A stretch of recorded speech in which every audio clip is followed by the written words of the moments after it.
To many football fans, Shaun Bartlett is known as a gentleman of the game, a pioneer who carried the aspirations of a newly democratic nation on his shoulders and took them all the way to the bright lights of London.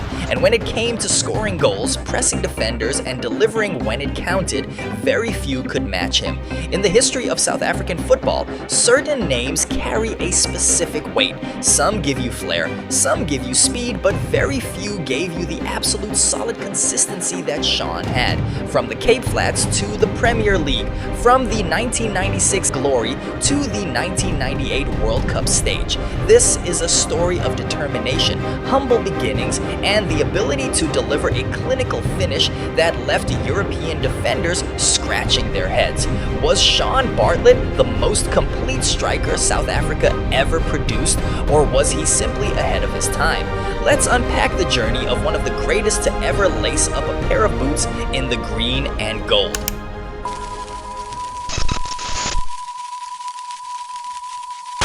Every legend starts from the very bottom, and for Shaun, it was his neighborhood Factorton in the Cape Flats, where life was not always easy. Now, if you know Cape Town, you know it is a place of great talent, but also great challenges. It's a place where the wind blows hard and the opportunities can sometimes feel further away. Shaun was not born with a silver spoon. He was raised by his grandmother, a woman of deep faith and discipline. And that's where the Shaun Bartlett we know today was shaped. He didn't spend his youth days in luxury facilities or state-of-the-art gyms. He spent his time on church grounds, playing with whatever ball was available. From a young age, it was clear Shaun had pace, intelligence, and most importantly, he had an instinct for a goal. That striker's instinct can't be taught. You either have it or you don't. And Bartlett had it in abundance. What people forget is that Shaun was a multi-talented athlete.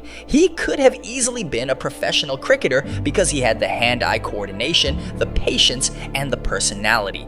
But football had its claws in him.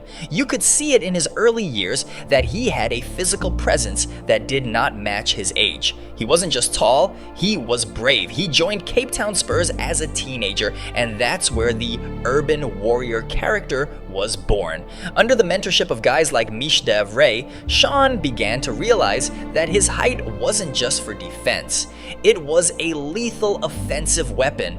This was when he started showing the country what kind of striker he was becoming. He was turning heads with his movement and work speed. He was not the type of player who would stand around waiting for the ball. He chased defenders, pressed goalkeepers, and made clever runs that opened spaces. In 1995, he was the central point of a Spurs team that did the unthinkable by winning the league and the Bob Save Super Bowl Cup. He was barely 23, and he had already conquered South Africa. Now, the mid-90s were a crazy time for South African football. The doors to the world had just opened, and every scout in Europe and America was looking at this new nation to see what gems were hidden here. Shaun took a path that was unusual at the time. He went to the United States.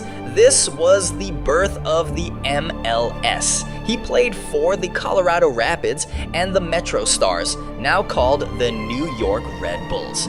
People asked, but why America? For Shaun, it was about exposure. It was about learning a different kind of physicality. In the States, he taught himself how to lead a line in a league that was heavily focused on strength and flexibility. But his heart was set on Europe, and he eventually landed at FC Zurich in Switzerland. He had to deal with the cold weather, the language barrier, and a much more tactical brand of football. He didn't just survive, he thrived. He became a fan favorite. Shaun was scoring goals with his head, his left foot, and his right foot. He was proving that he wasn't just a local hero, he was a universal striker. But even then, we all knew Switzerland was just a stepping stone for him. The big prize was still waiting. Let's talk about the dream. The English Premier League. In the early 2000s, the EPL was becoming the undisputed heavyweight champion of World Leagues, and Charlton Athletic, under Alan Kirbishley, knew they needed someone who could compete with the titans of the game. Shaun Bartlett arrived at the Valley initially on loan. There were high expectations, a strong reputation to uphold, and something to prove, and he didn't waste time. He made his debut against Manchester United. Now imagine that, your first game in England and you're lining up against Roy Keane, Paul Scholes, and Jaap Stam. Did he flinch? Not for a second. He scored twice in that game. The Valley quickly realized they had a new king. But we have to talk about the 1st of April 2001. It was not an April Fool's joke. It was a masterpiece. Charlton versus Leicester City. Graham Stewart strikes a long diagonal ball into the box. Most strikers would have tried to bring it down, cushion it, or chest trap the ball, but Shaun watched it over his shoulder and adjusted his body to unleash a left-footed shot. The ball flew right into the top corner of the net. No bounce, no hesitation. Even the Leicester City fans wanted to celebrate. That goal won Premier League Goal of the Season, beating strikes from Thierry Henry What a goal! and Paul Scholes. Goals! Oh, yes! Think about that, a young South African striker winning goal of the season in the most watched league on the planet. He spent 6 years at Charlton, becoming their backbone, their reliable target man, and a symbol of South African excellence abroad. While he was conquering London, he was also the heartbeat of Bafana Bafana. Shaun Bartlett's international record is one of the best in South African history. Let's go back to 1996, the Africa Cup of Nations on home soil. The nation was still finding its feet. Madiba was in the stands wearing his jersey. Shaun was part of a forward line that looked impossible to stop. He worked perfectly with Phil Masinga and Mark Williams, doing a lot of the hard, unseen work. He won headers, held the ball up, and still found a way to score during crucial moments. Winning that trophy remains one of the greatest moments in our football history, and Shaun was right at the center of it. Then came the 1998 World Cup in France, the biggest stage, our first time. Bafana Bafana played against Saudi Arabia in the final group game. The pressure was enormous, but Shaun stepped up and scored 2 goals. For years, he was one of South Africa's most reliable striker. He was not flashy, and he didn't play for the cameras, he just scored goals. He did his job quietly, which is why people called him the silent assassin. He could disappear for most of the game, then suddenly rise for one header, and the match would be over. In 2006, Shaun returned to South Africa to join the mighty Kaizer Chiefs. Now, usually when a legend comes home, people worry they're just here for a payday. Not Shaun.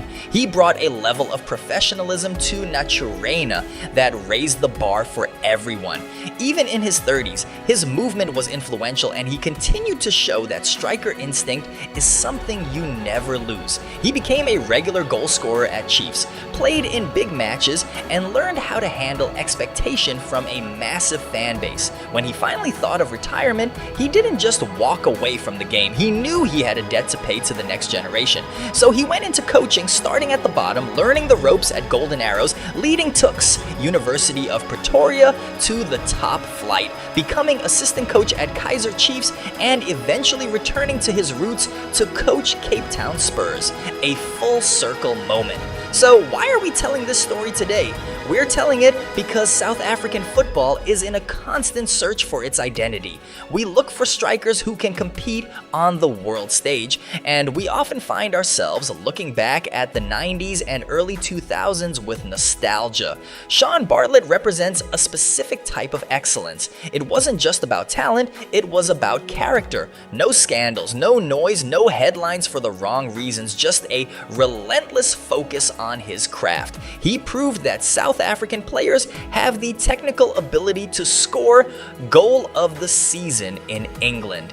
He is and will always be the blueprint, a man of quiet dignity and loud achievements. Shaun Bartlett isn't just a name in record books. He is a reminder of what happens when preparation meets opportunity. He is the silent assassin. He is our Premier League pioneer. He is a South African legend.